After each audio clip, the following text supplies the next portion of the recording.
This channel does not promote any violent, harmful, or illegal activities. All content provided by this channel is meant for an educational purpose only.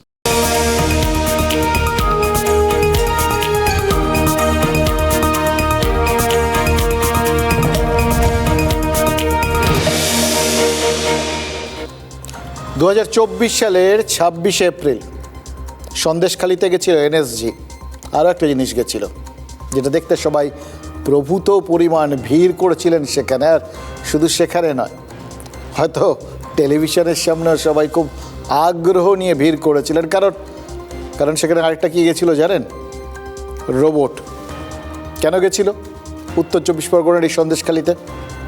গেছিল তার কারণ খবর ছিল ওখানে নাকি বিপুল পরিমাণ বোমা বারুদ সব মজুত রয়েছে। এত পরিমাণ যেটা প্রায় যুদ্ধযুদ্ধের মতো ব্যাপার আর কি। আর তাই জন্য ওই সেখানে শুধু যারা বোমা নিষ্ক্রিয় করে বা এনএসজি তাদের ওপরেও ভরসা করা হয়নি, রোবট নামানো হয়েছিল। সে প্রথম রোবটকে বোমা খুঁজতে দেখেছিলেন, আপনাদের মনে আছে? ভুলে যাওয়ার তো কথা নয়, কারণ এটা খুব যে মারাত্মক দেরি হয়ে গেছে এরমও না, এইটুকুনি আমরা মনে রাখি আর কি। এবার দেখুন কি দেখেছিলাম, একবার ভাবুন, একবার একটু স্মৃতি রোমন্থন করুন। গ্রাম বাংলায় ধান ক্ষেতের পাশ দিয়ে পুকুর ঘাটের পাড় ঘেঁষে সে রোবট ঘুরছে। দেখে মনে হচ্ছে সকালবেলা বাজার করতে বেরিয়েছে, হাতে সেরকমই তো নাইলনের থলি, এইরকম বাজারের ব্যাগ নিয়েই তো রোজ সকালে আপনি আমি বাজার করতে যাই, তো সেরকমই বেরিয়েছিল। ভাবুন, এই বাজারের থলি হাতে রোবট বোমা কিনতে বোমা খুঁজতে বেরিয়েছে। এটা দেখে তখন আপনারা কি বলেছিলেন? হ্যাঁ, এটা গিয়েছিল বটে, পেলোটা কি? সেরকম তো না, মানে যতটা গর্জন হয়েছিল সন্দেশখালিতে তত বর্ষণ হয়নি। মুম্বাইতে জঙ্গি হামলা হলে বা লালকেল্লায় বিস্ফোরণের পর যাদের ডাকা হয়, সেই এনএসজির কমান্ডোরা এই রোবট নিয়ে বাজার করতে বেরিয়েও কয়েকটা হাত বোমার বাইরে তো সেদিন কিছু পাননি। কিন্তু ওই ছবিটা তাৎপর্যপূর্ণ। কেন, কোথায় তাৎপর্য সেটা একটু পরে বুঝবেন। আসলে আমাদের দেশের কেন, আমাদের এখানকার রাজনীতিটা সেটা খুব ভবিষ্যৎদ্রষ্টা। ছোট ছোট দৃশ্যকল্প তৈরি করে রাখে, যেগুলো ভবিষ্যতে আবার একটা অন্য মানে খুঁজে বার করে আপনাদের সামনে হাজির হয়। আপাতত ওই সিনটা, মানে দৃশ্যটাকে একটু মনে রাখুন। মনে রাখলে আজকের দিনটাকে আপনাদের বিশ্লেষণ করতে খুব সহজ হয়ে যাবে। ওই সন্দেশখালির থেকে অনেক দূরে হাওড়ার টিকিয়াপাড়ায় আরেকটা দৃশ্য তৈরি হয়েছিল তো রবিবার রাতে, আপনাদের মনে আছে? সেটাও আপনাদের সঙ্গে শেয়ার করেছিলাম। বিরিয়ানি খাওয়া নিয়ে দুই গোষ্ঠীর গণ্ডগোল, আর তার থেকে বোমাবাজি, বোমার আওয়াজ আর আলোর ঝলকানি দেখে বোঝাই গেছিল যে প্রচুর বাজি ফাটছে আর কি। এবার এত বোমাবাজি যেখানে হয়, মানে যেখানে এত বোমা হাজির থাকে, এত মজুদ থাকে, সেখানে কারিগর, মানে বোমা তৈরির কারিগর, বাজিও বলতে পারে, যেরকম খুশি, তো সেইটার কারিগর এবং কাঁচামালের যে অভাব নেই, সেটা তখন আপনাদের মনে হচ্ছিল। আর আজ সেটা নিজেরাই নিজেদের নাক কেটে প্রমাণ করেছে হাওড়ার পুলিশ। কীভাবে জানেন? হাওড়ার জগৎবল্লভপুরে মুদিখানার দোকান থেকে পুলিশ কি উদ্ধার করেছে? গান পাউডার, মানে বারুদ ভর্তি বস্তা, একটা নয় অনেকগুলো, রীতিমতো স্টক করা। মানে ভাবতে পারছেন, মুদিখানার দোকানেও আজকাল আমাদের এখানে এই বোমা তৈরির মশলা বারুদ পাওয়া যাচ্ছে। এবার মানে আপনি দোকানে যাচ্ছেন, হাতে বাজারের থলি, গিয়ে আপনি বাজার করছেন, কি কিনছেন? বারুদ। 1 কেজি বারুদ নিয়ে এলাম গো, আর ভালো দেখে জম্পেশ, ওই জমিয়ে কষিয়ে বোম বাঁধো, এরকম বলবেন নাকি বাড়িতে এসে গিন্নিকে? প্রায় তো সেরকমই পরিস্থিতি তৈরি হচ্ছে। দেখুন, আজকাল অনলাইনে মুদির জিনিসপত্র পাওয়া যায়, ফলে পাড়ার দোকানের ব্যবসা যে মার খাচ্ছে, এটা তো বিভিন্ন সময় অভিযোগ ওঠে। বা তাই জন্যই কি নতুন বাজার ধরতে এই বারুদ বিক্রি করছিলেন মুদি। কিন্তু বারুদ তো মুড়ি মুড়কি নয়, তাই মুড়ি মুড়কির সঙ্গে বারুদ এইভাবে বিক্রি করাও সম্ভব নয়। এর পেছনে অনেকগুলো কারণ আছে, অনেকগুলো সমস্যা আছে, অনেকগুলো আইন আছে। সে বিস্ফোরক আইন 1884, বিস্ফোরক বিধি 2008, এগুলো অনুযায়ী তো এ রাজ্যে যেখানে সেখানে বারুদ বিক্রি করা যায় না এরকম খোলাখুলিভাবে। তার জন্য বহু অনুমতি লাগে, দমকলের অনুমতি লাগে, পুলিশের ছাড়পত্র লাগে, এত সব সরকারি অনুমতি পেলে তবেই তো বারুদের ব্যবসা করা যায়। তাহলে ওই হাওড়ার পাড়ায় একটা মুদিখানার দোকানে এরকম বারুদ বিক্রি হচ্ছিল কি করে? এইবারই তো আপনারা প্রশ্ন করতে শুরু করবেন যে সত্যি কাণ্ড তো, তাহলে পুলিশ এতদিন কি করছিল? টিকিয়াপাড়ার বোমাবাজি আর তার ফলে আইন শৃঙ্খলা নিয়ে যদি প্রশ্নটা না উঠতো, তাহলে পুলিশ কি ওই মুদির দোকানে বারুদ ধরতে যেত? এবং সব থেকে বড় কথা, ঠিক জায়গায় গিয়ে ধরেও তো ফেললো। তাহলে কী করে, তারা কি জানতো? মানে প্রশ্নগুলো সহজ, উত্তরও তো জানা। দুয়ারে সমাধানের ব্যবস্থা না থাকলে বিরোধীরা তো কখনোই অভিযোগ করতে পারে না যে এই রাজ্যটা বারুদের স্তূপে বসে আছে। এখন দেখুন, এটা যারা ওই বাণিজ্যের স্টুডেন্ট আর কি, তারা খুব ভালো করেই জানেন একটা ওই ডিম্যান্ড অ্যান্ড সাপ্লাই বলে একটা বিষয় আছে। তো তারা সেটা অনুযায়ী তারা বলতেই পারেন যে এখন তার মানে এত এত বস্তা বস্তা ভর্তি যেখানে দোকানে বারুদ ভর্তি পাওয়া যাচ্ছে, তার মানে তার চাহিদা আছে। তো চাহিদা না থাকলে থোড়ি দোকানে ওরকম স্টক করতো। এবার বারুদ যেখানে সহজলভ্য, সেখানে যে বোমা ওই মুড়ি মুড়কির মতোই সহজলভ্য হবে এবং মুড়ি মুড়কির মতোই পড়বে, এখন তো সেটাও সহজবোধ্য হলো, বুঝলেন? এবার এটাও নিশ্চয়ই বুঝলেন, সেই যে সেদিন রোবটকে বাজারের থলি হাতে বাজার করতে তৈরি বোমা খুঁজতে বেড়ে দেখেছিলেন, সেটা আসলে একটা ইঙ্গিত ছিল যে ভবিষ্যতে ওই রকম একটা দিন আসছে যেদিন লোকজন দোকানে ওই বাজারের থলি নিয়ে যাবে ওই বারুদ অথবা বোমা কেনার জন্য। বকটুই কবে হয়েছে? সেখানে গিয়ে মমতা ব্যানার্জি কি বলেছিলেন? প্রকাশ্যে নির্দেশ দেওয়া হয়েছিল বাংলার পুলিশকে যে আমরা বারুদের স্তূপের মধ্যে রয়েছে বাংলা, সেইগুলো সমস্ত আর্মস, অ্যামুনিশনস এবং বারুদ, বোমা, এগুলো সমস্ত রিকভার করা হবে। দেখতে পাচ্ছি আমরা রিকভার করা হয়নি, বরঞ্চ প্রায়শই বিস্ফোরণ হচ্ছে, প্রায়শই পাওয়া যাচ্ছে। পশ্চিমবঙ্গের নতুন যে ব্যবস্থা, সেই ব্যবস্থাতে নিউ নর্মাল হচ্ছে দোকানে বোমা, গুলি, বন্দুক, বারুদ। এটা হচ্ছে পশ্চিমবঙ্গের নিউ নর্মাল। এর বাইরে যদি কিছু হয় সেটাই ব্যতিক্রম বলে মানুষ ভাববে। ইংরেজিতে একটা কথা আছে জানেন তো, soldier faces the powder in a battle field and girl powders the face in a dressing table. Dressing টেবিলে প্রসাধনী হিসেবে পাউডার থাকে, আর যুদ্ধক্ষেত্রে সেখানে তো সেনারা মুখে পাউডার মাখেন, তার মুখে যে পাউডারের প্রলেপ লাগে সেটা আসলে বারুদ। এবার এই জগৎবল্লভপুরের এই বারুদ, এটা কার মুখে লাগলো? শুধু কি পুলিশের, প্রশাসনের? দেখুন, হাওড়ার নবান্ন থেকে এই জগৎবল্লভপুরের দূরত্ব দেখলাম 30 কিলোমিটার। হাওয়াও মাঝে মধ্যে বেশ জোরেই দিচ্ছে আর কি। তো ওই জগৎবল্লভপুর থেকে কিছু বারুদ কি উড়ে এসে নবান্নেও পড়েছে নাকি? দেখুন, শুকনো আবহাওয়া, একটা ফুলকিতে এই বারুদ থেকে আগুন ছড়াতে পারে। এবার সেটা কিসে, কোন বারুদ কিসে লাগছে, কিভাবে ফাটছে, সেটা সবই তো আপেক্ষিক, তাই না?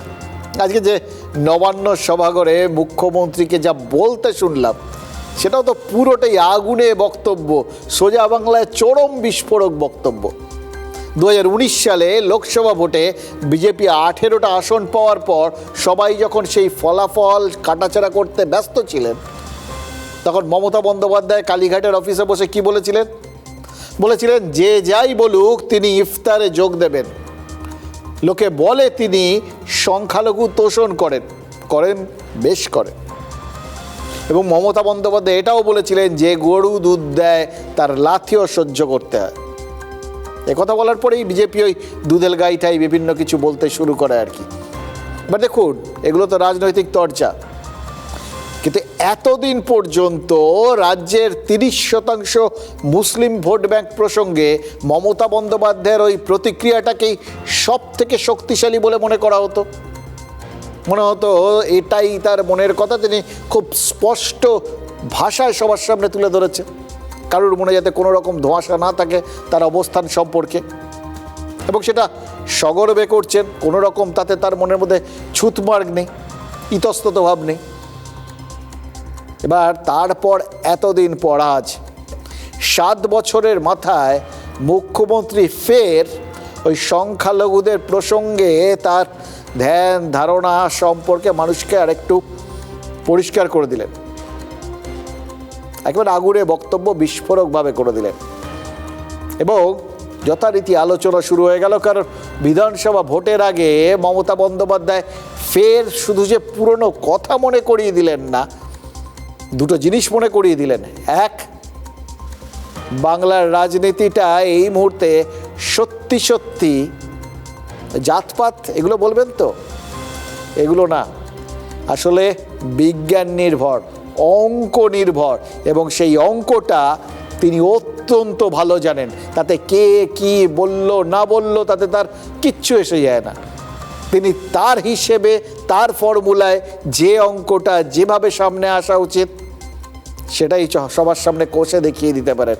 এই জন্যেই তিনি আজকে এই রকম সময়ে, যখন চারপাশে একটা ধর্মীয় রাজনীতির একটা আবহাওয়া তৈরি হয়ে গেছে, সেখানে তিনি বাংলার রাজনীতিতে 30% কত গুরুত্বপূর্ণ সেটাই জোর গলায় মুখ্যমন্ত্রী মনে করিয়ে दिले।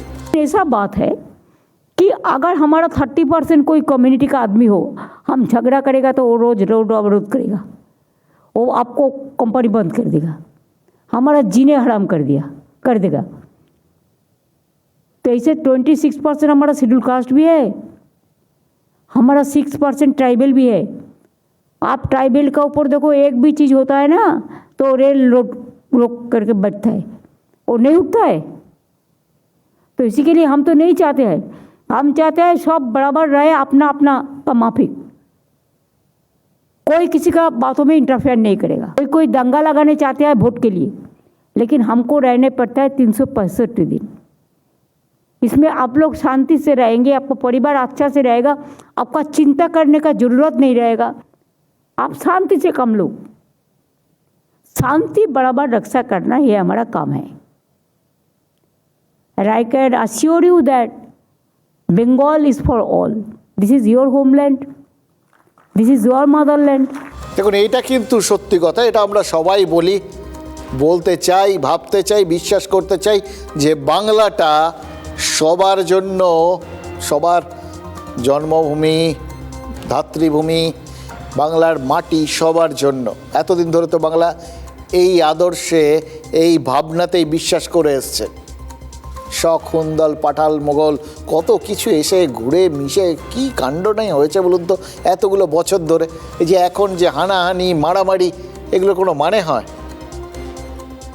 এই কথাগুলোই মুখ্যমন্ত্রী বলেছেন, কিন্তু বলার ফাঁকে কি বললেন সেটা খেয়াল করলেন? দুটো জিনিস। এক, শান্তি বজায় রাখার বিভিন্ন রকম স্টাইল আছে, ফর্মুলা আছে। এবার তার ফর্মুলাটা হচ্ছে সবাইকে যা করার করতে দাও। ওই শুনলেন, কোনো 30% তারা ওই হট্টগোল, গণ্ডগোল বিভিন্ন কিছু করে ফেলতে পারে, কোনো 26% তারা রাস্তা অবরোধ করে ফেলতে পারে, রেল অবরোধ করে ফেলতে পারে। মানে বুঝতে পারছেন, এর বাইরে সবাই মিলে একসঙ্গে মিলেমিশে থাকাটাই সব থেকে ভালো। কাউকে তো কিছু করা যাবে না, আটকানো যাবে না, এটাই হচ্ছে মোদ্দা কথা। এবার এটা শুনে আপনাদের মনে অনেক রকম ভাবনা তৈরি হতে শুরু করলো। আরে বাপরে, এ তো ওপেনলি বলে দিচ্ছেন, যেখানে প্রত্যেক দিন বিজেপি বলছে যে হিন্দু ভোটটা আরেকটু একজোট করতে পারলেই ব্যাস কেল্লা ফতে, সেখানে তিনি সরাসরি 30%কে বার্তা দিয়ে দিচ্ছেন। 30%, এটা কিন্তু আপনাদের কানের মধ্যে টাক করে লেগে গেছে, আমি জানি। কারণ 30% মানেই সবাই জানেন এ রাজ্যে সংখ্যালঘুরা। সুতরাং সংখ্যালঘুদের আবার একটা তোষণ করে ফেললেন এবং জোর গলায় করলেন, সবার সামনে করলেন, এইরকম পরিস্থিতিতেও করলেন। অবাক হচ্ছেন তো? এবং মনে মনে ভাবনা চিন্তা কিন্তু শুরু হয়ে গেছে আপনার আমার, যে কেন করলেন এটা বলার, মানে ভোট সামনে সবাই তো একটু সাবধানে কথাবার্তা বলেন, মেপে মেপে কথা বলেন, উনি এরকম ওপেনলি বলে দিচ্ছেন। তাহলে কি এটা ওভার কনফিডেন্স? মানে কি মনে হচ্ছে যে এই যে একের পর এক মন্দির তৈরি হয়ে গেল, ওই দীঘায় হলো, শিলিগুড়িতে হলো, দুর্গা প্রাঙ্গণ হলো, এতে হয়তো ওনার মনে হচ্ছে যে হিন্দু ভোটটা সুরক্ষিত, ব্যাস ওখানটা নিয়ে আর ভাবনা চিন্তা না করলেও চলবে। কিন্তু ওপাশে ওই সংখ্যালঘু মুসলিম ভোটটাকে, সেটাকে একজোট রাখতে হবে, তাই ওখানে বার্তা দেওয়াটা এবার প্রয়োজন। এই মন্দির টন্দির হওয়ায় হয়তো ওনাদের মনে হতে পারে যে উনি আবার উল্টো দিকে বেশি হাঁটছেন, সুতরাং ব্যালেন্স রাখার জন্যই কি তিনি এই কথাটা বললেন। আবার উল্টোটাও কেউ কেউ ভাবতে পারেন, এরকমও ভাবতে পারেন যে তাহলে কি উনি ভাবছেন যে হিন্দু ভোটারদের থেকে আর কিছু বিশেষ পাওয়ার নেই, ওদের যা হওয়ার তো হয়েই গেছে। কিন্তু তার সেই জায়গাটায় যদি তাকে নিজের জায়গাটা ধরে রাখতে হয়, তাহলে এই সংখ্যালঘুদের পক্ষে আছেন এটাই বলতে হবে। তাদের যে তিনি বিশেষ অসুবিধা হতে দেবেন না, এই নিশ্চয়তা দিতে হবে। ওখান থেকে যে কটা ভোট তার পাশে আসা তো এমনি আসবে, ওটা ভেবে লাভ নেই। এই জন্যই কি এই সংখ্যালঘু ভোট ব্যাংকের পাশে থাকার বার্তা দিচ্ছেন মুখ্যমন্ত্রী। এটা যদি আপনারা ভাবতে শুরু করেন, আপনাদের মনে বেশ কিছু উদাহরণ আপনাদের বক্তব্যের সমর্থনে উঠে আসবে। আপনাদের মনে হবে হ্যাঁ তাও তো ঠিক। ওই যে ঝাড়খণ্ডে মুসলিম পরিযায়ী শ্রমিককে খুনের অভিযোগ উঠেছিল, এবং তারপরে ওই যে মুর্শিদাবাদের বেলডাঙ্গা অশান্ত হয়েছিল, তখনও তো এরকমই একটা বলেছিলেন না মমতা বন্দ্যোপাধ্যায়? ওই মানুষের আবেগের কথা তুলেছিলেন না? বলেছিলেন না যে জুম্মার নামাজ শেষে ওই মানুষ স্বতঃস্ফূর্তভাবে প্রতিবাদ করছে, এবং সেই প্রতিবাদ নিয়ন্ত্রণ করার তার পক্ষে সম্ভব না, তার হাতে নেই সেইটা নিয়ন্ত্রণ। এবার সেদিন এ কথাটা তো জেনে শুনে বলেছিলেন মুখ্যমন্ত্রী, আজকেও তো জেনে শুনে ঠান্ডা মাথায় সবটা বললেন। যে যা মনে করে করুক, তিনি যে সবটা ভেবেচিন্তেই করেন সেটা কিন্তু আমরা বুঝলাম। আমি এটাই ভাবছিলাম। আরেকবার কিন্তু বুঝিয়ে দিলেন, চারপাশে যা কিছু হয়ে যাক তার ভাবনা চিন্তা তাতে বিশেষ প্রভাবিত হয় না। তিনি তার নিজের অঙ্কে স্থির থাকেন, নিজের ফর্মুলায় স্থির থাকেন। বেলডাঙ্গায় অশান্তির পর মুখ্যমন্ত্রী যখন বলেছিলেন না যে ওই জুম্মাবারের কথা বলেছিলেন, যখন বলেছিলেন ওই সময় কি নিয়ন্ত্রণ করা যায়, এটা দেখে কারুর মনে হচ্ছিল গোটা ব্যাপারটা থেকে তিনি নিজেকে বেশ আলাদা করে নিয়ে এসছেন। এতে তাদের একটা স্বচ্ছন্দ রাখার একটা বার্তাও দেওয়া হলো যে ওখানটায় তো উনি হস্তক্ষেপ করবেন না, জুম্মাবারের নামাজের পর এরকম ঘটনা ঘটেছে এই সমস্ত বলেছেন, আবেগের কথা বলেছেন। আবার তিনি নিজেকে সরিয়েও নিলেন যে ওই মবের ওপর, বা বিশেষ করে যখন মানুষজন ক্ষেপে যান এবং তার মধ্যে যখন ধর্মীয় আবেগ কাজ করে, তখন সেটাকে নিয়ন্ত্রণ করা যায় না। সেখানে যদি হস্তক্ষেপ করতে যাওয়া হয় সেটা আরও বড় অশান্তির কারণ হয়। ওই জন্যই তিনি একটুখানি নিজেকে সরিয়ে নিয়ে এসেছিলেন, এটাও আপনাদের মনে হবে। আর আজকে কি দেখছেন তাহলে? তখন যদি ডিজোন করে থাকেন, আজকে তো পুরো সম্প্রদায়কে ওন করে নিলেন, মানে গ্রহণ করে নিলেন। যারা বেলডাঙ্গার গোলমাল প্রসঙ্গে মুখ্যমন্ত্রীর কথা শুনে ভেবেছিলেন যে এই সংখ্যালঘু ভোট ব্যাংকের ওপর তাহলে কি তৃণমূলের নিয়ন্ত্রণ কিছুটা নষ্ট হয়ে গেছে, নাহলে কেন বলবেন? যারা বিক্ষোভ করলো, সরকারি সম্পত্তি নষ্ট করলো, 7 ঘন্টা রেল লাইন, জাতীয় সড়ক আটকে রেখে এইভাবে আগুন জ্বাললো, বাস ভাঙলো, হোটেল ভাঙলো, সাংবাদিক পেটালো, তাদের নিয়ন্ত্রণ তার হাতে নেই। মমতা বন্দ্যোপাধ্যায় আজ বোঝালেন কেউ যদি লাগাম ছাড়া হয়েও পড়ে, তাহলে তাদের লাগাম পরানোর জন্য তিনি আছেন। তাদের আবার নিজের দিকে টেনে আনার কাজটা তিনি শুরু করে দিয়েছেন। এবার কেউ যদি বলেন যে তৃণমূলের থেকে মুসলিমদের বিচ্ছিন্ন করার কাজটা উল্টো দিক থেকে চেষ্টা শুরু হয়েছে, মুসলিম ভোটে ভাঙন ধরানোর জন্য আইএসএফ বা হুমায়ুন কবির বা বিম এরা সবাই কাজ করতে শুরু করেছেন, তাহলে মমতা বন্দ্যোপাধ্যায় কি বুঝিয়ে দিলেন ওই ফের জুড়ে নেওয়ার আঠা, মানে অঙ্কটা তিনি তৈরি করতে শুরু করে দিয়েছেন, অঙ্ক কষছেন। কিন্তু 30%কে জুড়তে গিয়ে মুখ্যমন্ত্রী কি সংখ্যা গুরুদের কথা ভুলে গেলেন? এটাও তো আপনাদের মাথায় আসবে। ভোট তো সামনে, একদম ভোটের মুখে দাঁড়িয়ে নিজেকে যদি এরকম একটা অংশ, 1% জন্য নিবেদিত প্রাণ করে দেন, তাহলে বাকি 70% যে ক্ষিপ্ত হয়ে যেতে পারে এবং বাকি 70% একজোট হলে যে সেটা বিপর্যয়ের কারণ হতে পারে, এটা কি তিনি ভুলে গেলেন? ওই ভোটটা কি তার লাগবে না? আসলে বিষয়টা সেরকম না। কোন 70%-এর কথা বলছেন আপনারা? অঙ্কের বিচারে 30% এপাশে গেলে বাকিটা 70 পড়ে থাকে, এই অঙ্কটা ধরছেন? তাহলে আপনারা অঙ্কে কাঁচা। কারণ মুখ্যমন্ত্রী তার ফর্মুলায় তিনি তো 30-এ থেমে থাকেননি, আর তিনি 70টাকে তো 70ও থাকতে দেননি। তিনি 30কেই সংখ্যাগুরু করে দিয়েছেন। কিভাবে ভাবছেন তো হিসাব করে দেখুন। মুখ্যমন্ত্রী তো আজ শুধু 30% নয়, তার সাথে 26% আর 6%-এর কথাও বলেছেন। এ রাজ্যের 26% মানুষ তপশিলি সমাজের, আর 6% মানুষ আদিবাসী সম্প্রদায়ের। 26 আর 6 কত হয়? 32। এবার তার সাথে 30% মুসলিম ভোট যোগ করুন, কত হলো? 62। তাহলে কোন ভোট ব্যাংকটা সংখ্যাগুরু হলো? এবার একটু হিসেব করে দেখুন তো। অঙ্কে আপনারা কাঁচা। এই সংখ্যা তত্ত্বের হিসেবটা যাদের নজর এড়িয়ে গেছে, তারা ওই 70% আর 30%-এর মধ্যে আটকে ছিলেন, এবং তাতে মমতা বন্দ্যোপাধ্যায়ের বিন্দু মাত্র অসুবিধে নেই। কারণ তার কথাকে যে দিক থেকেই কাটাছেড়া করা হোক, তৃণমূলের বার্তাটা তার টার্গেট অডিয়েন্সের কাছেই পৌঁছে যাবে। তাতে তার যে লাভ হওয়ার সেটাই হবে। মুসলিম, তফসিলি আর আদিবাসী সম্প্রদায় বুঝবে সকলের তরে মুখ্যমন্ত্রী হলেও তাদের জন্য একটু স্পেশাল কেয়ার, মানে বিশেষ যত্ন আত্মি আছে মমতা বন্দ্যোপাধ্যায়ের কাছে। এসআইআর কে কেন্দ্র করে উস্কানি দেবার কাজ যদি কেউ রাজ্যে করে থাকেন, সব থেকে বেশি করেছেন মাননীয় মুখ্যমন্ত্রী মমতা বন্দ্যোপাধ্যায়। তিনি মহিলাদেরকে হাতাখুন্তি নিয়ে বেরোতে বলেছেন, কোথাও এই করতে বলেছেন, কোথাও ওই করতে বলেছেন। এখন উনি বুঝতে পারছেন যে ফ্র্যাঙ্কেস্টাইন তৈরি করে ফেলেছেন, প্যান্ডোরা বক্স খুলে ফেলেছেন। এই যে 30%-এর ভয় উনি দেখাচ্ছেন, এই 30% ওনাকেও ছাড়বে না। যেদিন এই 30% 45% হয়ে যাবে, সেদিন কোনো ব্যানার্জি, চ্যাটার্জি, চক্রবর্তী কেউ মুখ্যমন্ত্রী হবে না। মুখ্যমন্ত্রী হিসাবে বাংলার প্রতিটা ভোটার, প্রতিটা নাগরিককে তিনাকে পরিষেবা প্রদান করতে হবে। তিনি কি পরিষেবা দিতে সঠিক পেরেছেন? কেন রাস্তা বন্ধ করবে? কেন রেল অবরোধ করবে? কেন করবে? আমি যদি আমার অধিকার পাই, তাহলে আমাকে প্রোটেস্ট করার প্রয়োজন নেই। আপনি ফেক এসটি সার্টিফিকেট রমরমা চলবে, ওবিসির নামে নাগরিকদেরকে বৈষম্যের শিকার করবেন, প্রতিবাদ করবে না। এই পশ্চিমবঙ্গে মুসলমান, তফসিলি সমাজ এবং তফসিলি এবং আদিবাসী সমাজ, তারা এসে পশ্চিমবঙ্গ অচল অবস্থা তৈরি করে দেবেন, এই উস্কানি তিনি দিচ্ছেন। আমি তো নিজের একটি রাজ্যের মুখ্যমন্ত্রী, তার নিজের রাজ্যে অচল অবস্থা তৈরি করার জন্য উস্কানি দিচ্ছেন, এই জিনিস ভারতে কোথাও নেই।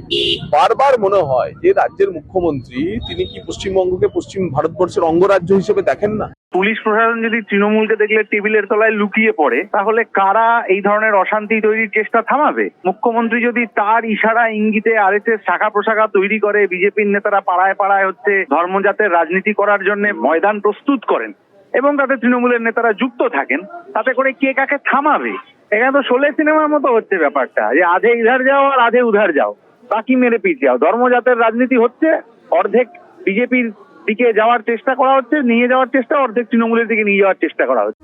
কলতান একদম সঠিক উদাহরণ দিয়েছেন, কিন্তু আধে ইধার যাও আধে ইধার যাও, তাহলে পড়ে থাকে মাঝখানে কারা? এটাই ধরুন হিসেবটা। এবার দেখুন, মুখ্যমন্ত্রীর কথার থেকে আগুন সংগ্রহ করছে রাজনীতি, সেটা তো বুঝতে পারছি। যে যার মতো সেই আগুনে হাত তো সেঁকে নিচ্ছেন, ব্যাখ্যা বিশ্লেষণ নিজের মতো করে করছেন। এবার মমতা বন্দ্যোপাধ্যায় যদি বলেন যে সংখ্যালঘু, আদিবাসী বা তপশিলিরা যাই করুক তার জন্য তারা দায়ী নন, দায়ী অন্য কেউ, তাহলে বিরোধীরা কি বোঝাচ্ছেন? তৃণমূলের আমলে সংখ্যালঘুদের স্বার্থ ক্ষুণ্ণ হচ্ছে বলেই সংখ্যালঘুদের রাস্তায় নামতে হচ্ছে। এবার মুখ্যমন্ত্রী প্রতিবাদটাকে যদি একটু বিরোধীদের দিকে ঘুরিয়ে দিতে চান, যদি উস্কানিমূলক আচরণ আছে বলেই প্রতিবাদ লাগামচারা হচ্ছে বলে প্রমাণ করতে চান, তাহলে সুকান্ত মজুমদার বোঝাচ্ছেন আসলে উস্কানি দেওয়ার কাজটা তৃণমূলই করছে। আসলে সব নেতাই না একটা জায়গায় একমত, এক বিশৃঙ্খলাটা আছে, আর 2, কেউ স্বেচ্ছায় বিশৃঙ্খল হননি, তাদের ইন্ধন কেউ না কেউ দিয়েছে। এই বিক্ষোভকারীরা যদি আগুন হয় তাহলে তাতে ঘি ঢালার কাজটা কেউ না কেউ করেছে। এবং রাজনৈতিকভাবে যতই বিরোধিতা থাকে এদের সবার মধ্যে, তৃণমূল, আইএসএফ, বিজেপি, বাম, সব দলই তার মানে এই রাজনীতিকে দায়ী করছে এই উস্কানি দেওয়ার জন্য। মানে রাজনীতিকরাই রাজনীতিকে দায়ী করছে। কি অদ্ভুত না? এভাবে একে অপরের সামনে দেখে মনে হচ্ছে না একদম আয়না ধরছেন, ভালো করছেন। যদি রেগুলার এই কাজটা তারা করেন না, মানে একে অপরের সামনে আয়না ধরার কাজটা, তাহলে আমাদের কাজটা অনেকটা সহজ হয়ে যায়। আমাদের আর তাদের সামনে আয়না ধরতে হয় না। সেদিন দেখছিলাম, এই আজকাল প্রচুর রিল ছড়িয়ে পড়েছে, জানেন তো। এই রিলগুলোর থেকে প্রচুর কিন্তু মাঝে মধ্যে বার্তাও পাওয়া যায় বাস্তবে। হয়তো লোকে দেখেন না সেরকমভাবে, যারা দেখেন তাদের মনে অন্যরকম বার্তাটা ধরা পড়ে যায়। দেখছিলাম একটা বাচ্চা তার মাকে বারবার ডিস্টার্ব করে আর কি। এবার মা মুখে, গোটা মুখে ওই মুলতানি মাটি টাটি মেখে ফেলেছেন আর কি, অন্যদিকে মুখ ঘুরিয়েছেন। বাচ্চাটা গিয়ে যথারীতি চুল টানছে। তো মা মুখ যখন ঘুরিয়েছেন তখন মায়ের সেই মুখ দেখে এই বাচ্চাটা ভ্যাঁ করে কেঁদে দিয়েছে। এটা দেখে মনে হচ্ছিল, এই যদি এইসব রাজনৈতিক নেতাদের সামনে নিয়মিত রাজনীতিকরাই আয়না ধরেন না, হয়তো নিজেদের মুখ দেখে তারা কোনো একটা সময় ভ্যাঁ করে কেঁদে ফেলবেন। তো আমরা রেগুলার কাঁদছি, এটা নিয়ে কোনো সংশয় নেই। দেখুন কথায় কি বলে, আগুন আর ঘি কাছাকাছি রাখতে নেই। কিন্তু এই ভোট যত এগিয়ে আসছে না, আগুনে এই ঘি ঢালার চেষ্টাটা সেটা কিন্তু সর্বস্তরে শুরু হয়েছে। চারপাশে দেখছি অদ্ভুত ব্যাপার একটা, এবং সবার মনে হচ্ছে যে বিস্ফোরণটাই যেন আসল প্রয়োজন। বিস্ফোরণে দেখবেন খনিতে বিস্ফোরণ ঘটিয়ে কখনো হিরে বেরোয়, সোনা বেরোয়, এ সমস্ত হয়েছে হয়তো, আর কিছু নাও কালো হিরে, কয়লা বেরোয়। এখন সব ওই জন্য ওই ওই হিরেটা পাওয়ার জন্য বিস্ফোরণ ঘটানোর প্ল্যান করছেন। সেচমন্ত্রী মানস ভূঁইয়া কি বলেছেন? বলেছেন তারা সুইচ টিপলেই নাকি তৃণমূল কর্মীরা ডিজে বাজাতে শুরু করবেন। এর আগে 16ই জানুয়ারি মেদিনীপুরের সভা থেকে আরেকজনও তো ডিজে বাজানোর কথা বলেছিলেন, আপনাদের মনে পড়ছে? অভিষেক বন্দ্যোপাধ্যায়। তৃণমূলের সর্বভারতীয় সাধারণ সম্পাদক বলেছিলেন ওই বিজেপি যদি এসআইআরের 7 নম্বর ফর্মটা পূরণ করে এবং সেগুলো জমা দেওয়ার চেষ্টা করে, তাহলে সেটা ওই ভোটারদের নাম বাদ দেওয়ার চেষ্টা করছে আর কি।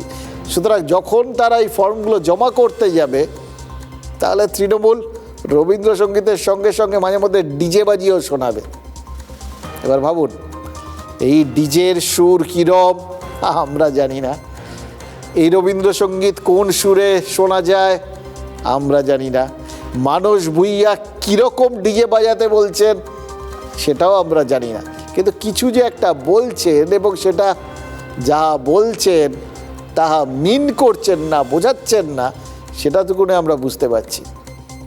এবার দেখুন, এইটা বোঝাটার মধ্যে অনেক বিপদ আছে। সবাই নিজের নিজের মতো করে তাদের এই কোড ওয়ার্ডগুলোকে, কোড ল্যাঙ্গুয়েজগুলোকে ডিকোড করছেন। মানে তারা যা যা ওই হেঁয়ালি করে ইঙ্গিতগুলো দিচ্ছেন, সবাই সেই হেঁয়ালি নিজের নিজের মতো করে মানে করছে। তাতে মুশকিল হচ্ছে, রাজা যত বলবেন পারিষদকে তো তার থেকে বেশি কিছু বলতেই হবে। তাই অভিষেক বন্দ্যোপাধ্যায় যা বলেননি, মানস ভূঁইয়া সেটা বলে দিয়েছেন। বলেছেন রবীন্দ্রসঙ্গীত আর ডিজের মধ্যে একটা ফারাক আছে। ডিজে বাজে ডিগডিগ করে, তারা ডিজে বাজালে দোকান বাজার খোলা মুশকিল হয়ে যাবে। বুঝতে পারছেন? মমতা বন্দ্যোপাধ্যায় বলছেন উস্কানি না দিলে অশান্তি হয় না। এবার মানস ভূঁইয়ার কথায় আবার কেউ উস্কানি খুঁজবেন না তো, বলা মুশকিল খুব। কে যে কিসের থেকে অনুপ্রেরণা পেয়ে যায় আজকাল, সেগুলো সিরিয়াসলি বুঝে উঠতে পারি না। এই যে দেখুন, ডানকুনির তৃণমূল কাউন্সিলর সূর্য দে, তিনি কিন্তু ইতিমধ্যেই বলেছেন যে বিজেপি কর্মীদের হাত পা ভেঙে দেবেন।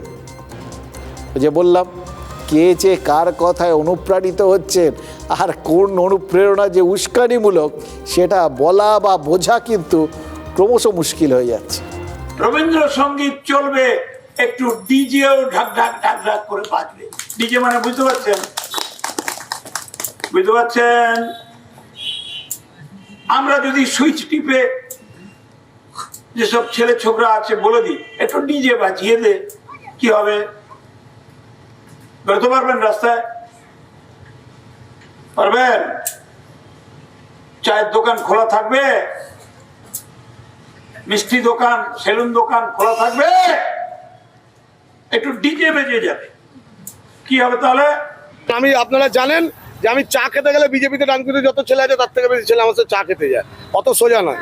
এবারে বলেছি এখানে পায়তারা করলে হাত পা মেরে ভেঙে দেবো। ওরকম গান্ধীজির মতো পারবো না, এক গাল চল খেলে আরেক গাল বাড়িয়ে দিতে। আমি সূর্যোদয় আমি পারি না। ও আমার সাংসদকে, আমার ওয়ার্ডের সাংসদ এসছে, অপমান করবে, ওরা গালাগাল দেবে, আর আমি ওদেরকে কি করবো, চুমু খাবো? কবে ভাঙবে, কখন ভাঙবে, আর কোথায় ভাঙবে, এই তিনটে জায়গা ঠিক করে নিক আগে। আর সূর্যদেবের এখন বোধহয় অস্ত যাওয়ার সময় হয়ে এসেছে। মারার বদলে ভাই মার, ওসব কোনো অন্য কোনো সিন নেই। এগুলো ভালো। এখন এই ল্যাঙ্গুয়েজেই কথা হচ্ছে। এবং দেখুন, মানস ভূঁইয়া যেরকম পড়া ধরার ভঙ্গিতে বললেন, বুঝেছেন বুঝেছেন, ক্লাসে এক সময় বলতেন, জানেন তো স্যারেরা, বুঝতে পেরেছিস? এবার না বুঝলে ওই সময় বলতে হতো যে হ্যাঁ বুঝেছি, কারণ বুঝিনি বললে তারপরে এত সময় ধরে করকানি খেতে হতো, এবং এমনভাবে তারা মাথার মধ্যে ড্রিল করে ঢোকাতেন আর কি, সেটা অনেক বেশি যন্ত্রণাদায়ক হয়ে যেত। তার থেকে মনে হতো যে না বাবা, আগে ভাগে বলে দিয়ে হ্যাঁ যা বোঝার বুঝেছি। এবার যা বুঝেছি বা আমরা যারা বুঝতাম তারা নিজের মতো করে বুঝতাম এবং নিজের মতো করে খাতায় করতাম। এই যেভাবে বললেন, নিশ্চিতভাবেই যারা চারপাশ থেকে ছিলেন তারা সবাই বলছেন হ্যাঁ বুঝেছি। কে আর নিজেকে ওই মাস্টারমশাইয়ের সামনে, মানে মানসবাবুর সামনে নিজেকে মূর্খ প্রমাণিত করবেন? সবাই হ্যাঁ বুঝেছি। এবার বুঝেছেন তো নিজের মতো করে। এই বোঝাটা বিপজ্জনক, আবার বলছি। রাজনীতিরা অদ্ভুত গতিতে যায় এবং রাজনীতির একটা অদ্ভুত প্রবণতা আছে, জানেন তো। সবসময় সে মনে করে যে মানুষজনকে একদম বুঝিয়ে ছাড়তে হবে, আর সেটা যেখানে পারবে সেখানে। তার জন্য স্থান কাল পাত্র ভেদে খুব একটা কিছু এসে যায় না। এই ধরুন আজকে দিল্লিতে বৃষ্টি হয়েছে, এ সময় এমনিতে হয় না, কিন্তু আজ হয়েছে। এবারে তো একটা ব্যাপার হয়েছে, বাড়িতে উৎসব অনুষ্ঠান থাকলে বাড়ি ধোয়া মোছা হয়। দিল্লিতেও উৎসব আসন্ন, এই এতদিন ধুলো ফুলো পড়ে যা যা আর কি, এই শীতকাল তো প্রচুর ধুলো পড়েছিল, বৃষ্টিতে ধুয়ে মুছে সাফ। দেখে মনে হচ্ছে না প্রকৃতিও রাজনীতির বার্তা পেয়ে গেছেন? ওই যেরম করে সবাই বুঝেছেন বলছেন, প্রকৃতিও যে ভয় পেয়ে যাবে এটাই তো স্বাভাবিক।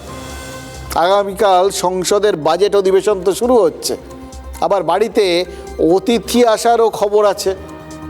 এই দুটো ক্ষেত্রেই তো ধোয়া মোছা হয়। অতিথি তো আসছেন। 1.5 বছর পর কাল রাজধানীতে পা রাখতে পারেন মমতা বন্দ্যোপাধ্যায়। দুপুরে সিঙ্গুরে একটা রাজনৈতিক কর্মসূচি রয়েছে, তারপরেই কলকাতা ফিরে দিল্লি উড়ে যাওয়ার কথা তার। এবার সিঙ্গুরে মমতা বন্দ্যোপাধ্যায় যাচ্ছে, এর মানেই সবাই আবার বার্তা খুঁজতে শুরু করবেন। এই সিঙ্গুর হচ্ছে এমন একটা জায়গা না, সেখান দিয়ে যেই যাক, সিঙ্গুরের মানুষ শুধু না, গোটা রাজ্যের মানুষ একটু থমকে হাঁ করে তাকিয়ে থাকে। কিছু কি বলবেন? কোনো আশার বাণী শোনালেন? আশা আশঙ্কা কিছুই আসে না, জানেন তো। আসলে সবাই সিঙ্গুরের ওপর দিয়ে আজকাল হুশ করে চলে যান। ওই রাস্তাগুলো এত ভালো হয়ে গেছে না, কেউ আর দাঁড়ান না। কিন্তু সিঙ্গুর অপেক্ষায় থাকে। এই সিঙ্গুর আসলে মমতা বন্দ্যোপাধ্যায়কে মহাকরণে পৌঁছে দিয়েছিল, তো মনের মধ্যে সেই বিষয়টা রয়ে গেছে আর কি। এবার মহাকরণ থেকে নবান্নে পৌঁছে গেছেন মমতা বন্দ্যোপাধ্যায়, কিন্তু সিঙ্গুরের প্রত্যাশা না পূরণ হয়েছে, না আশাভঙ্গ হয়েছে। এবার সিঙ্গুর কি ভাবছে? ওই শূন্য থেকে কি শুরু হবে, সেই আশায় কি তারা চাষারা বুক বাঁধছেন? দেখুন, বলে না আশায় বাঁচে চাষা, সেরকমই হতে চলেছে কি। দেখুন, মমতা বন্দ্যোপাধ্যায়ের দিল্লি যাত্রার উদ্দেশ্য কি? তৃণমূল বলছে মুখ্যমন্ত্রী এসআইআর নিয়ে আন্দোলন করতেই দিল্লি যাচ্ছেন। হতে পারে। মমতা বন্দ্যোপাধ্যায় সেই কবের থেকে বলছেন যে একজন বৈধ ভোটারের নাম বাদ গেলেই তিনি দিল্লি যাবেন। চূড়ান্ত তালিকা এখনও প্রকাশিত হয়নি, আর এখানকার যিনি মুখ্য নির্বাচনী আধিকারিক তিনিও বলে দিয়েছেন যে একজন বৈধ ভোটারেরও নাম বাদ যাবে না। এবার এগুলো তো সবার দাবি স্তরে রয়েছে, কার দাবি সঠিক, কার আশা কার আশঙ্কা, কোনটা শেষ পর্যন্ত বৈধতা পাবে সেটা আমরা এখনো জানি না। ফলে বৈধ ভোটারের নাম বাদ গেল কিনা সেটা বলার সময় তো এখনও আসেনি। তবে অভিষেক বন্দ্যোপাধ্যায় তার রণসংকল্প যাত্রায় নিয়ম করে ওই র্যাম্পে মৃত ভোটারদের হাজির করাচ্ছেন, মানে জীবিত ভোটার অথচ কমিশনের কল্যাণে যারা মৃত হয়ে গেছেন এরকম সব ব্যক্তিদের হাজির করিয়ে মানুষজনের মনে একটা আগের থেকেই একটা ক্ষেত্র প্রস্তুত করে রাখছেন, একটা মানসিক প্রস্তুতি দিয়ে রাখছেন। এই তো হচ্ছে অবস্থা। সুতরাং শক্ত করে বসুন। আপনারা সব সেই অযান্ত্রিকে ছিল না, আপনারা সব সামলে বসুন, সেরকম আর কি বলছেন। আপনারা সব সামলে বসুন আর কি। এরপর ভোটার তালিকাটা প্রকাশ হবে, তাতে কিন্তু এরকম অনেক কিছু হবে। যদিও হয়তো নির্বাচন কমিশন নিজেরাই বলেছে যাদের যে ভূতেদের ওখানে দেখানো হচ্ছে র্যাম্পে সেই ভুলগুলো অনেকটাই সংশোধন হয়ে গেছে বা তার প্রক্রিয়া চলছে, কিন্তু শেষ পর্যন্ত সব ভুল সংশোধিত হলো কি না তার গ্যারান্টি কে দেবে? এসআইআরের আতঙ্কে ভোটারের মৃত্যু অথবা কাজের চাপে বিএলওর মৃত্যু, এগুলো সবই তো ইস্যু করছে তৃণমূল। এবার এই পরিস্থিতিতে মমতা বন্দ্যোপাধ্যায় দিল্লি যাচ্ছেন, হয়তো এই কথাগুলোই বলবেন, কিন্তু তার আগে যেহেতু সিঙ্গুর যাচ্ছেন, সিঙ্গুরও কিন্তু ওই গালে হাত দিয়েই অপেক্ষা করছে। ওই বললাম না, আশায় বাঁচে চাষা। বাংলা কারো কাছে ভিক্ষে চায় না, কারোর নাম বাদ দিলে ধর্ণা দিয়ে বসে থাকবো। একটা ন্যায্য লোকের নাম বাদ দেওয়া যাবে না। আর যদি দেন, আন্দোলন কিন্তু দিল্লিতেও হবে, আন্দোলন কিন্তু বাংলাতেও হবে। ইলেকশন কমিশনকেও গণতন্ত্র ফিরিয়ে দেওয়ার দাবিতে আমরা কিন্তু ওখানে ধর্ণা দিনের পর দিন দিতে পারি। তৈরি থাকো। আজ অভিষেক ব্যানার্জি গেছে, পরে মমতা ব্যানার্জি যাবে। একটা বৈধ ভোটারের যদি নাম বাদ যায়, বাংলা থেকে 1 লক্ষ লোক গিয়ে ইলেকশন কমিশনের অফিস ঘেরাও করবে। ক্ষমতা থাকলে অমিত শাহ দিল্লি পুলিশ আটকে দেখাক। দেখুন, 1 লক্ষ লোক দিল্লি গেলে আজ বাংলায় তৃণমূল আর সরকারের অন্য সব কাজকর্ম কিন্তু বন্ধ হয়ে যেত, এটা নিয়ে কোনো সংশয় নেই। মমতা বন্দ্যোপাধ্যায় আজ বিভিন্ন সরকারি কর্মসূচি নিয়েছেন এবং যা জানা গেছে কয়েকজন মৃতের পরিবারকে নিয়ে তিনি দিল্লিও যেতে পারেন। যদি তাই হয় তাহলে বিষয়টিতে গোপনীয়তা বজায় রাখা হয়েছে, এটা ধরে নিতে হবে। কাল সন্ধ্যায় যাত্রা, কিন্তু কারা দিল্লি যাচ্ছেন এখনও কারোর কাছে পরিষ্কার নয়। মমতা বন্দ্যোপাধ্যায় যদি মৃতদের পরিবারকে দিল্লি নিয়ে যান তাহলে কোথায় যাবেন বলুন তো? গন্তব্য দুটো। প্রথম গন্তব্য হতে পারে রাষ্ট্রপতির কাছে, রাষ্ট্রপতি ভবন। গত 15 বছরে রাজ্যের বহু মৃতের পরিবার ওই রাষ্ট্রপতি ভবনে গিয়ে অভিযোগ জানিয়ে এসছে, কিন্তু সেগুলো সবই তো ছিল মমতা বন্দ্যোপাধ্যায় সরকারের বিরুদ্ধে অভিযোগ। এবার মমতা বন্দ্যোপাধ্যায় নিজে যদি রাষ্ট্রপতির কাছে অভিযোগ নিয়ে যান, সেটা কিন্তু আবার একটু অন্য স্বাদ বদলের মতো হবে আর কি। কিন্তু যাব বললেই তো আর যাওয়া যায় না, রাষ্ট্রপতির অ্যাপয়েন্টমেন্ট নিতে হয়। কাল বাজেট অধিবেশন শুরু হচ্ছে, রাষ্ট্রপতি সংসদের যৌথ অধিবেশনে ভাষণ দেবেন। এই ব্যস্ততার মাঝে সময় দিতে পারবেন কি? পরেও সময় দিতে পারেন। এবার মমতা বন্দ্যোপাধ্যায় সরাসরি নির্বাচন কমিশনে গিয়ে ধর্ণা দিতে পারেন, কিন্তু এ রাজ্যে বিরোধীরা যেরকম অনুমতি পায় না, দিল্লিতে তিনিও তো ধর্ণার অনুমতি নাও পেতে পারেন। হয়তো বলা হলো যন্তর মন্তরে যেতে। এবার মমতা বন্দ্যোপাধ্যায় মৃতের পরিবারদের নিয়ে সংসদে চলে গেলে, বাজেট অধিবেশন চলাকালীন সংসদে ধর্ণা দিলে সেটা তো আন্তর্জাতিক মহলের দৃষ্টি আকর্ষণ করে ফেলবে, কারণ আন্তর্জাতিক মহলের নজর তো এখন ভারতের দিকে। সবার কিন্তু মনে হচ্ছে যে এই গোটা বিশ্বের বাজারে যেখানে পাগলা হাতির মতো এখন ডোনাল্ড ট্রাম্প দাপিয়ে বেড়াচ্ছেন, আজ এর দিকে পা বাড়াচ্ছেন তো কাল ওর দিকে পা বাড়াচ্ছেন, আজ ডেনমার্ককে ধমক দিচ্ছেন গ্রিনল্যান্ড নেওয়ার জন্যে, তো কালকে ভেনেজুয়েলার প্রেসিডেন্টকে তুলে নিয়ে আসছেন। পরশু কী করবেন সেটাও ঠিক করে ফেলেছেন। এবার দক্ষিণ কোরিয়াকে থ্রেট করছেন। এবার ভাবুন, দক্ষিণ কোরিয়ার সাথে কত ভালো সম্পর্ক। এতদিন ধরে আমরা কি জানতাম? দুটো কোরিয়া, উত্তর কোরিয়া দক্ষিণ কোরিয়া। উত্তর কোরিয়াটা চিরকালই রাশিয়া ঘেঁষা আর দক্ষিণ কোরিয়া আমেরিকা ঘেঁষা, এতেই শক্তির ভারসাম্যটা বজায় থাকছিল। এবার সেই নিজেদের বন্ধু যে দেশ, তাদেরই তো থ্রেট করে বসে আছে। এর আগে ন্যাটোকে থ্রেট করেছিলেন, এবার সবাইকে তিনি থ্রেট করছেন। আর সবাই তখন বুঝতে পারছে যে এই রে, এর কাছে থাকলে থ্রেট খেতে হবে, সুতরাং বাকিদের সঙ্গে গিয়ে যোগ দিই। একই কেস তো এই ইউরোপিয়ান ইউনিয়নের সঙ্গে হয়েছে। ন্যাটো ট্যাটো নিয়ে তাদের গালাগাল দিয়ে ওদিকে ডেনমার্কের হাত থেকে নিয়ে নেবেন বলেছেন গ্রিনল্যান্ড, ফলে ইউরোপের লোকজনই তো ভয় পেয়ে গেছে, এর সঙ্গে থাকা যায় নাকি। যে ইতালি ওই আমেরিকার একটা বড় ঘাঁটি, তার সেখানকার কর্ণধার মেলানি, তিনি তো উল্টে আমেরিকার বিরুদ্ধে কথা বলে দিয়েছেন। এবার এই সমস্ত যখন চলছে তখন এই ভারতের সাথে এই ইউরোপিয়ান ইউনিয়নের যে মুক্ত বাণিজ্যের চুক্তিটা হয়ে গেল, সেটা তো গোটা দুনিয়ার নজর কেড়ে নিয়েছে। সবার তো মনে হচ্ছে এটা, এতদিন আমরা ওই রাশিয়ার আমেরিকার দুটো গোষ্ঠীর কথা ভাবতাম, এটা একটা তৃতীয় গোষ্ঠী, তৃতীয় একটা নতুন অক্ষশক্তি তৈরি হওয়ার মতো পরিস্থিতি তৈরি হয়ে গেল। সবই ব্রেক্সিটের সঙ্গে যুক্ত। এটাকে বলা হচ্ছে মাদার অফ অল ট্রিটিস। এবং ভারত কিন্তু ইউরোপের দেশগুলোকে এরকম নাকি বলেছে যে ওই 110 থেকে, আমেরিকা সবাইকে থ্রেট করছে, সবার ওপরে বেশি বেশি করে শুল্ক চাপাচ্ছে, আর ভারত তারা শুল্ক কমাচ্ছে। ইউরোপের দেশগুলোর প্রোডাক্ট ভারতে আসার জন্য 110% থেকে কমিয়ে তারা 40% করেছে, সেটা ধাপে ধাপে নাকি 10% নেমে আসবে।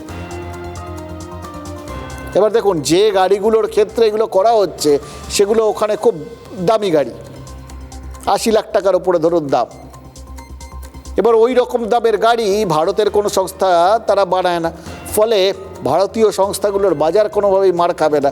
অথচ বিদেশের বাজার থেকে এরকম দামি গাড়ি তারা এখানকার দামি গাড়ির বাজারে পা রাখতে পারবে। একটা প্যারালাল লড়াই চলছে, সব জায়গায় একটা লড়াই চলছে, এবং সবার নজর ওই জন্য ভারতের দিকে, এই ভারতের বাজেট অধিবেশনের দিকেও তাই জন্য গোটা দুনিয়া নজর রাখবে।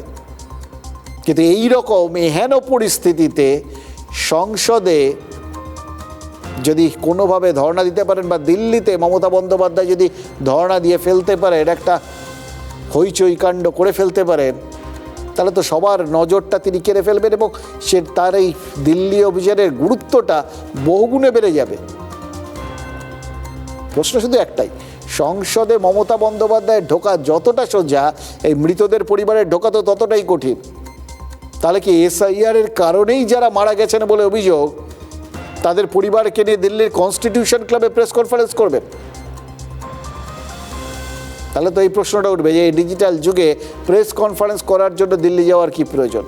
কলকাতায় বসে যে কোনো সময় তো সেটা করা যায়, তাহলে দিল্লি গিয়ে ঠিক কী করবেন মমতা বন্দ্যোপাধ্যায় সেটা পরিষ্কার নয়, এটাই এখন অবধি ধরতে হবে। কিন্তু যে অভিযানটার কারণ, ফলাফল, এই সব কিছু নিয়েই এখন পর্যন্ত ধোঁয়াশা রয়েছে, সেই অভিযানটাই শুধুমাত্র মমতা বন্দ্যোপাধ্যায় এই নামটার কারণে দিল্লির রাজনীতিতে আলোড়ন ফেলে দিয়েছে।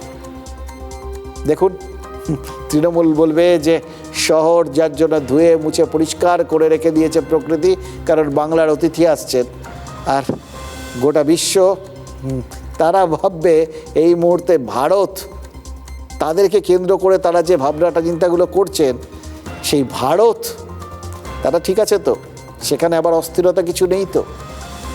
আর ঠিক একই ভাবনাটা থাকবে ওই দিল্লির রাজনৈতিক মহলে বা সরকারি মহলে, মমতা বন্দ্যোপাধ্যায় এলেই তো কিছু না কিছু হয়। এই সময়টায় যখন বার্তা দেওয়ার একটা পরিস্থিতি তৈরি করে রাখাটা দরকার, সেই সময় আবার মমতা বন্দ্যোপাধ্যায়ের আন্দোলনটা, সেটা তাদের প্রস্তুতিকে কোথাও ধাক্কা দিয়ে যাবে না তো? একটা অভিযান, কত চিন্তা, ভেবে দেখুন। এই অসভ্যতাম শুধু বাঙালির উপর করা হচ্ছে, এর বিরুদ্ধে প্রতিবাদ সর্বভারতীয় স্তরে পৌঁছে দিতেই মমতা বন্দ্যোপাধ্যায় দিল্লি যাচ্ছেন। তিনি যে দিগদর্শন দেখাবেন সেই পথেই তৃণমূল কংগ্রেস এবং গোটা ভারতবর্ষ আগামী দিন চলবে। যে রাজ্যেই আর ওনার কথা শোনার মতন কেউ নেই। এসআইআর বিরোধিতা করে রাস্তায় নেমেছিলেন, এসডি লিস্টের 59 লক্ষ লোক যাদের নাম বাদ গিয়েছিল, তাদের কজন রাস্তায় নেমে নির্বাচন কমিশনের বিরোধিতা করেছিল? ফলে এখানে যিনি ব্যর্থ হয়েছেন, দিল্লিতে গিয়ে এখন ফাঁকা মাঠে বসে কি করবেন আমি বলতে পারবো। বিজেপি এবং তৃণমূলের ফাঁদে নির্বাচন কমিশনকে সামনে রেখে পশ্চিমবাংলার সহজ সরল সাদাসিধে গরিব খেটে খাওয়া মানুষ থেকে শুরু করে রেপুটেটেড আইকনিক ব্যক্তিরাও আজকে এই হয়রানির শিকার হচ্ছে। দেখুন, বাজেট অধিবেশনের আগে দিল্লিতে আজ সর্বদল বৈঠক ছিল। প্রতিরক্ষামন্ত্রী রাজনাথ সিং এই সর্বদল বৈঠকে ছিলেন এবং সকলকে বলে দেওয়া ছিল শুধুমাত্র বাজেট অধিবেশন নিয়েই বক্তব্য থাকলে পেশ করতে হবে। তবে বিরোধী দলগুলো নিজেদের বক্তব্যই পেশ করেছে, তার ওই যে বেঁধে দেওয়া নির্দেশিকা সেটার কেউ ধার ধারেনি। তৃণমূল কংগ্রেস যথারীতি ওই এসআইআর নিয়ে অভিযোগ করেছে। এবার তৃণমূল এসআইআরকে মানে এসআইআর বিরোধিতাকে নিজেদের পেটেন্ট নেওয়া একটা ইস্যু করে ফেলেছে। পশ্চিমবঙ্গ সমেত 12টা রাজ্য আর কেন্দ্রশাসিত অঞ্চলে এসআইআর হচ্ছে, অথচ কোথাও এতটা হইচই কোথাও দেখছেন? রাজ্যের মানুষের মনে একদম গেঁথে দেওয়ার চেষ্টা হচ্ছে যে এসআইআর খারাপ, তা মানুষের ভোটাধিকার কেড়ে নিতে তৈরি হচ্ছে। ঠিক যেরকম সিএ নিয়ে প্রচার হয়েছিল, আর বিজেপি প্রচার করেছিল কি 1.5 কোটি রোহিঙ্গাকে তাড়াতে এসআইআর হচ্ছে, অথচ এখন পর্যন্ত একজন রোহিঙ্গা সামনে আসেনি। দুটো প্রধান দল, দুজনের দুই বক্তব্য, দুটো ইস্যু, যে দুটোর একটারও বাস্তবসম্মত বিরাট চেহারা যে আমাদের সামনে এসছে এরকম কিন্তু না। তারা বোঝাচ্ছেন, আমরাও বুঝছি, কিন্তু ইতিমধ্যেই 7.5 কোটির মধ্যে 6 কোটি যেরকম এসআইআরের মাধ্যমে নিশ্চিত হয়ে গেছেন, ওই 1.5 কোটির মধ্যে যেহেতু মৃত এবং স্থানান্তরিত এরকম ধরে 58 লক্ষ আছে, তাহলে তারপর আর রইলেন পড়ে কত? শুনানিতে 91 কোটি এরকম লোক গেছেন, তাদেরও বেশিরভাগই হয়তো কাগজপত্র দিয়ে ভোটার তালিকায় জায়গা পেয়ে যাবেন। সুতরাং একদম নাম ধরে ধরে কাটার মতো কর্মসূচি হচ্ছে এবং সংখ্যাগরিষ্ঠ মানুষকে আতঙ্কে থাকতে হবে এরকম পরিস্থিতি তৈরি হয়নি। তাহলে এত চিৎকার চেঁচামেচি করে লাভটা কি হচ্ছে? এইটাই ভাবছেন তো? লাভ হচ্ছে একটা, অন্যদিকে লাভ আছে। এই যে দিল্লিতে তৃণমূল টানা কর্মসূচি নিচ্ছে, কারণ কি? এর ফলে জাতীয় রাজনীতিতে একটা ধারণা তৈরি করে ফেলা যাচ্ছে নির্বাচন কমিশনের বিরুদ্ধে একমাত্র মমতা বন্দ্যোপাধ্যায় লড়ছেন। এই যে সমাজবাদী পার্টির সুপ্রিমো অখিলেশ যাদব কাল কলকাতায় এসছেন, তাদের একটা কর্মসূচি আছে।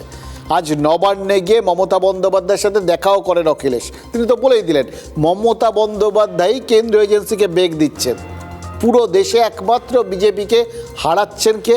মমতা। এবার বিষয়টা কি? অখিলেশ লোকসভা ভোটে উত্তরপ্রদেশে 35টি আসনে জিতেছেন, তৃণমূলের থেকে বেশি। তার দলের সাংসদ সংখ্যা তৃণমূলের থেকে বেশি। এবার সেই অখিলেশ যাদব মমতা বন্দ্যোপাধ্যায়ের মাথায় মুকুট পরিয়ে দিচ্ছেন, গোটা দেশে একমাত্র মমতা বন্দ্যোপাধ্যায় বিজেপিকে হারাচ্ছেন বলে স্বীকৃতি দিয়ে দিচ্ছেন। তাহলে রাহুল গান্ধী কী করছেন? মমতা বন্দ্যোপাধ্যায় মোদির বিরুদ্ধে লড়ছেন, মমতা বন্দ্যোপাধ্যায় বাংলার বিজেপিকে রুখছেন, মমতা বন্দ্যোপাধ্যায় নির্বাচন কমিশনের বিরুদ্ধে লড়ছেন, মমতা বন্দ্যোপাধ্যায় ইডির বিরুদ্ধে লড়ছেন, নাকি আসলে মমতা বন্দ্যোপাধ্যায় দিল্লিতে রাহুল গান্ধীর বিরুদ্ধে লড়ছেন?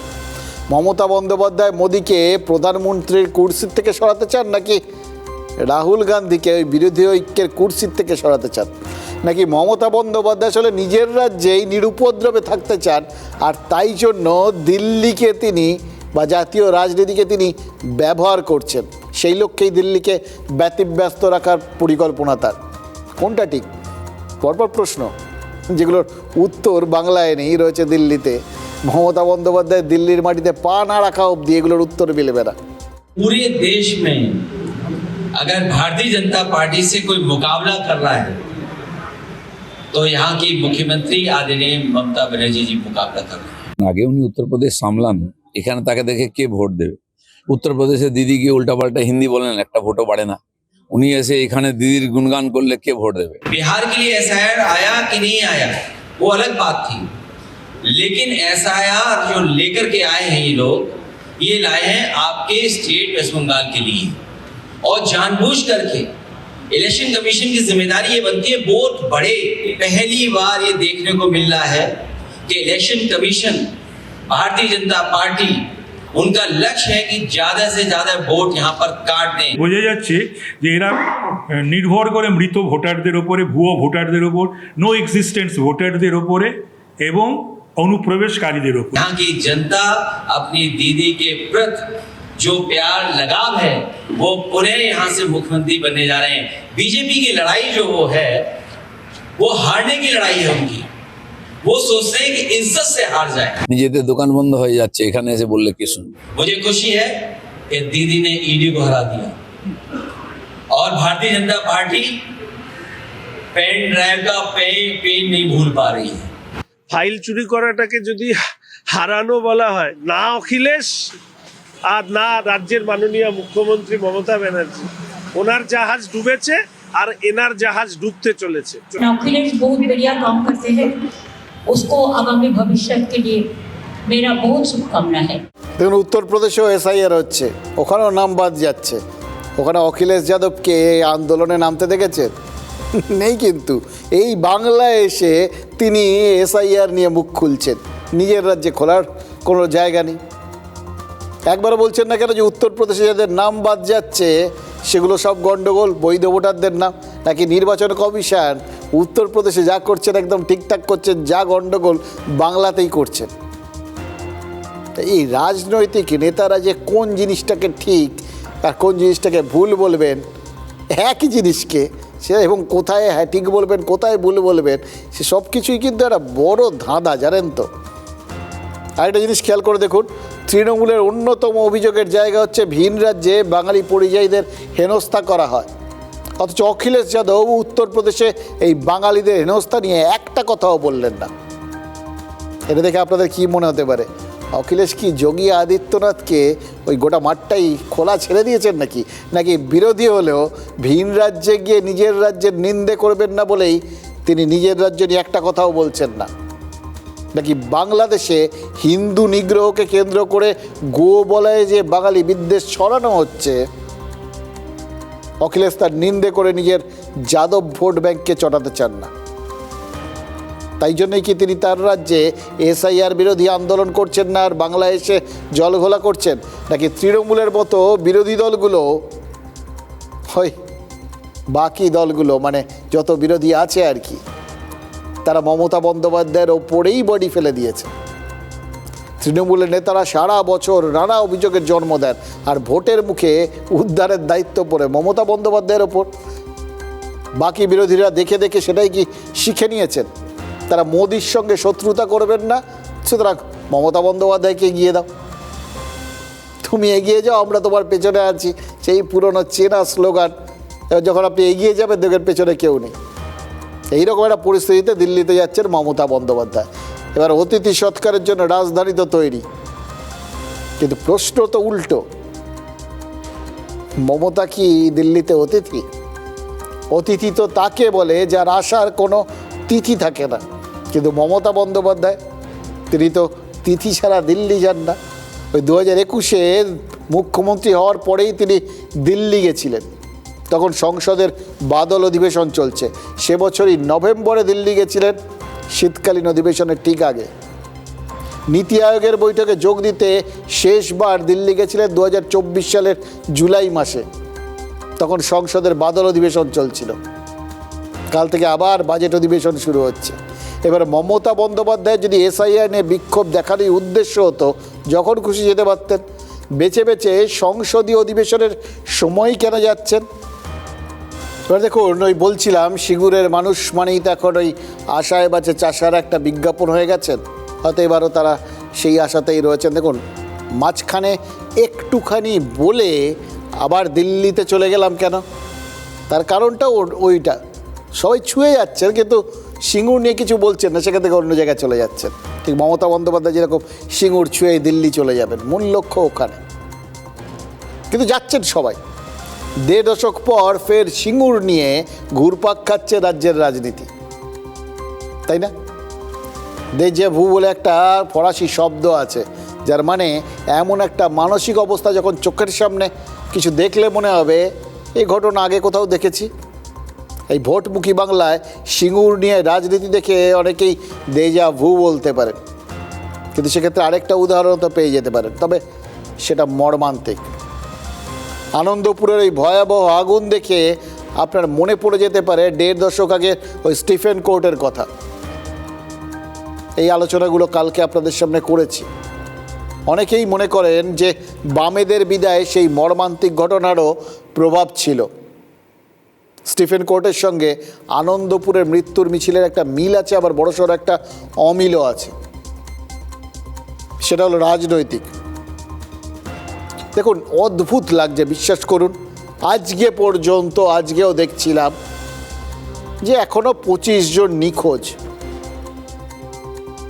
অথচ দেখুন এরকম একটা ঘটনা, সামনে ভোট, আবার বলছি এই সময়টা তো সব রাজনৈতিক শাসক দল, বিরোধী দল সবার ঝাঁপিয়ে পড়ার কথা, কিন্তু আনন্দপুর নিয়ে রাজনীতিকদের সেভাবে সক্রিয় হতে দেখা যাচ্ছে না কেন বলুন তো? কিন্তু একটা ইতস্তত ভাব করে সবাই রয়েছেন। দেখুন আগুন লাগার 8 ঘন্টা পরে একজন মন্ত্রী গেছেন, কিন্তু তিনি অরূপ বিশ্বাস। দমকল মন্ত্রী গেছেন আগুন লাগার 30 ঘন্টা পর। বিরোধীদের তাদের কি বিরাট তৎপর হতে দেখা গেছে? মানে এই অঙ্কটা না কিছু বুঝতে পারছি না। যেখানে তৃণমূলের মানে তাড়াতাড়ি চলে যাওয়া, দমকল মন্ত্রীর 3টে ফায়ার ব্রিগেড গেলেই চলে যেতে আমরা দেখি, মমতা বন্দ্যোপাধ্যায় যেখানে এই ধরনের কিছু হলেই চলে যেতে দেখি, কেউ যাচ্ছেন না কেন বলুন তো? এটা বুঝতে পারছি না, এর কোনো ব্যাখ্যা পাচ্ছি না। আর বিরোধীদেরও সেভাবে ঝাঁপাপোতে দেখছি না কেন? এই সংখ্যাগুলো যেগুলো বলছি হয়ে থাকলে তো বিরাট ঘটনা। গ্রাম বাংলার মানুষ বলে তাদের জীবনের কোনো দাম নেই নাকি? আজ সকালে দমকল মন্ত্রী যখন ওই 30 ঘন্টা পর গেছেন, তাকে দেখে গো ব্যাক স্লোগান দিয়েছিলেন বিজেপি কর্মীরা অশোক দিনদার নেতৃত্বে। কারণ ওই আনন্দপুরে যারা মারা গেছেন তাদের অধিকাংশই পূর্ব মেদিনীপুরের। হয়তো স্থানীয় নিজের জায়গাটা, ভোটটা ধরে রাখতেই ময়নার বিধায়ক গেছেন, 2-4 জন, এছাড়াও রাজনীতিক হয়তো গেছেন। কিন্তু এখনও সেইভাবে কি এই রাজনীতির শীর্ষস্তরের নেতারা সেভাবে ঝাঁপিয়ে পড়েছেন? সে সরকার বা বিরোধী যে পক্ষেরই হোক, দেখছি না। জানেন তো, এই ভোটের আগে, এই ভোটের বাজারে এটা কিন্তু সব থেকে বড় ধাঁধা হয়ে রইল। কেন কেউ যাচ্ছেন না এই আনন্দপুরকে, কেন সবাই এড়িয়ে চলছেন ভাবুন।